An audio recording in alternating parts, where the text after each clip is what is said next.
जय शिवराय सर्वांना.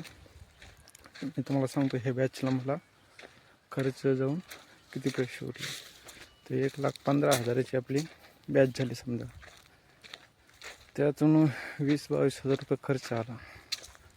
11,000 चाकीला गेले, 4-5 हजार औषधाला लागले आणि 4-1 हजाराचं लेबर झालं. घरचे स्वतःवर का सगळं 20-22 हजारात सगळं झालं आहे.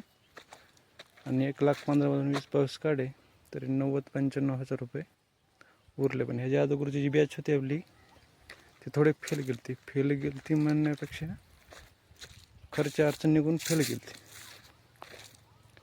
आता ह्या जे बी 90-95 हजार रुपये उरलेत हे सगळं आता म्हणजे नागड्या हाणणे माणसं घरचे होते. एक गडी लावला होता 2-4 दिवस फक्त आम्ही. आता बाकी सगळी माणसं घरचीच होते त्यांची. तर दुसऱ्या बॅचला काय झालं आहे बघा.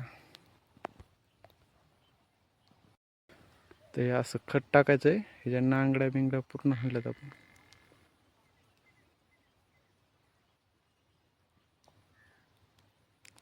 असं नाही की परवडत नाही, पण काय सांगता येत नाही. रेशीमचे कधी नफा देऊन जाते, कधी तोटा देऊन जाते. कामापुरती ठीक आहे, 2 एकर 1 एकर 3 एकर लय जास्त बी नाही. एक बॅच पुरती ठीक आहे.